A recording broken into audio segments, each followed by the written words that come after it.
আসসালামু আলাইকুম বন্ধুরা, আশা করি আপনারা সকলেই ভালো আছেন আর আপনারা শুনছেন ইসলামী গল্পের আসর।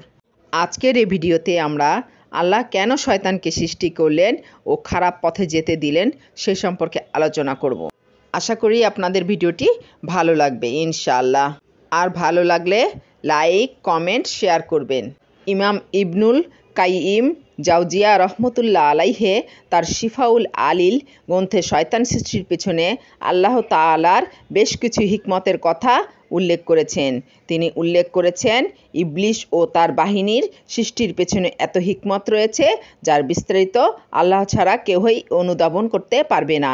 এর মধ্যে অল্প কিছু হিকমতের কথা আমরা উল্লেখ করব। শয়তান ও তার শিষ্যদের বিরুদ্ধে সংগ্রাম আমাদেরকে ইবাদতের উৎকর্ষের দিকে ধাবিত করে। নবীগণ এবং আল্লাহর বান্দারা শয়তান ও তার শিষ্যদের বিরুদ্ধে সংগ্রাম করেই ইবাদতকে চূড়ান্ত উৎকর্ষের দিকে নিয়ে গেছেন। আল্লাহর নিকট শয়তানের হাত থেকে আশ্রয় প্রার্থনা করে এবং শয়তান থেকে বাঁচার জন্য বারবার আল্লাহর নিকট ফিরে আসার মাধ্যমেই তারা তাদের ঈমানকে পাকাপোক্ত করেছেন। শয়তান না থাকলে তো ইবাদতের এই সুউচ্চ অবস্থানে পৌঁছানো সম্ভব হতো না। শয়তানের জন্যই আল্লাহর বান্দারা তাদের পাপের জন্য ভীত হয়, কারণ তারা তো জানে পাপের কারণে শয়তানের কি দশা হয়েছে। পাপের কারণেই ইবলিস ফেরেশতাদের সাহচর্য থেকে নেমে গেছে ও বিতাড়িত হয়ে গেছে। এই ঘটনা থেকে একজন মুমিন শিক্ষা নেয়, ফলে তার তাকওয়া বৃদ্ধি পায় ও শক্তিশালী হয়। মানুষ ও জিন উভয়েরই আদি পিতাকে ভুল, বড় বা ছোট গুনাহ দ্বারা পরীক্ষা করা হয়েছে। যারা আল্লাহর বিধানের বাইরে যায় তারা ইবাদতে অহংকার ও অবাধ্যতা করে। তাদের জন্য আল্লাহ একজন আদি পিতা শয়তান জিনদের ইবলিসকে একটি নিদর্শন বানিয়েছেন। আর যারা পাপ করলে অনুশোচনা করে আর তার প্রভুর নিকট ফিরে যায় তাদের জন্য আল্লাহ অন্য আদি পিতাকে আদম আলাইহিসসালাম একটি নিদর্শন বানিয়েছেন। শয়তান আল্লাহর বান্দাদের জন্য একটি পরীক্ষা স্বরূপ। ইবলিস শয়তান হচ্ছে আল্লাহর সৃষ্টি ক্ষমতার একটি নিদর্শন। আল্লাহ যে বিপরীতধর্মী সব কিছু সৃষ্টি করতে পারেন, শয়তান তার একটি প্রমাণ। যেমন তিনি আসমান ও জমিন সৃষ্টি করেছেন, আলো ও অন্ধকার সৃষ্টি করেছেন, জান্নাত ও জাহান্নাম সৃষ্টি করেছেন, পানি ও আগুন সৃষ্টি করেছেন, ঠান্ডা ও গরম সৃষ্টি করেছেন, ভালো ও মন্দ সৃষ্টি করেছেন। তেমনি জিবরাইল আলাইহিসসালাম ও ফেরেশতাদের বিপরীতে ইবলিস ও শয়তানদেরকে সৃষ্টি করেছেন। কোনো কিছুর পূর্ণ মাহাত্ম্য বোঝা যায় এর বিপরীতধর্মী কোনো কিছুর মাধ্যমে।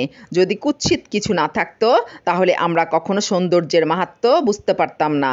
যদি দারিদ্র্য না থাকতো তাহলে আমরা সম্পদশালী হওয়াকে মূল্য দিতাম না।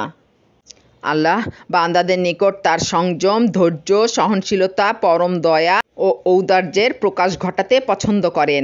আর এজন্য এমনটি ঘটা প্রয়োজন যে তিনি এমন কাউকে সৃষ্টি করবেন যারা তার সাথে শরিক করবে ও তাকে ক্রুদ্ধ করবে। এরপরও তিনি তাদেরকে সর্বপ্রকার নিয়ামত ভোগ করতে দেবেন। তিনি জীবিকা দেবেন, সুস্বাস্থ্য দেবেন এবং সকল প্রকার বিলাসিতা উপভোগ করতে দেবেন। তিনি তাদের ইচ্ছা শুনবেন এবং তাদের থেকে অনিষ্ট সরিয়ে নেবেন। তারা তাকে অবিশ্বাস করে, তার সাথে শরিক স্থাপন করে, তার প্রতি মিথ্যারোপ করে যে খারাপ আচরণ করবে। এর বিপরীতে তিনি তাদের প্রতি দয়া ও সদাচরণ করবেন। একটি সহিহ হাদিসে বলা হয়েছে, সেই মহান সত্তার কসম যার হাতে আমার জীবন আছে, যদি তোমরা পাপ না করো তাহলে আল্লাহ তোমাদেরকে নিশ্চিহ্ন করে দিয়ে এমন এক জাতি আনয়ন করবেন যারা পাপ করবে এবং আল্লাহ তাআলার কাছে ক্ষমা প্রার্থনাও করবে, আর আল্লাহ তাদেরকে ক্ষমা করে দেবেন।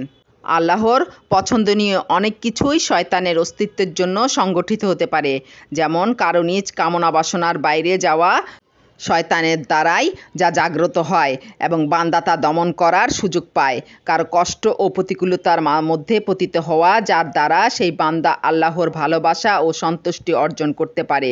কেউ তার প্রেমাস্পদের কাছ থেকে সব থেকে প্রিয় যা আশা করতে পারে তা হচ্ছে সে শুধু তারই ভালোবাসার প্রমাণ দেওয়ার জন্য চরম কষ্ট ও প্রতিকূলতা সহ্য করছে, যদিও পাপ ও অবাধ্যতা ইবলিসের কুমন্ত্রণার কারণে হয় এবং তা আল্লাহ ক্রোধ তৈরি করে। কিন্তু এর চেয়েও আল্লাহ অনেক বেশি সন্তুষ্ট হন যদি তার বান্দা তওবা করে। তিনি এর ফলে ওই ব্যক্তির চেয়ে বেশি খুশি হন যে ভয়ঙ্কর মরুভূমিতে তার উট হারিয়ে ফেলবার পর খুঁজে পায়, যেই উটের পিঠে ছিল তার বেঁচে থাকবার অবলম্বন, খাদ্য ও পানীয়। শয়তান মানুষকে ওয়াসওয়াসা বা কুমন্ত্রণা দেয়, যা মানুষের বিপদগামী হবার জন্য ভূমিকা রাখে। কিন্তু আল্লাহর বান্দাদের ওপর শয়তানের এমন কোনো ক্ষমতা নেই যে সে বান্দাদের খারাপ কাজ করতে বাধ্য করতে পারে। সে শুধু মানুষকে কুমন্ত্রণাই দিতে পারে।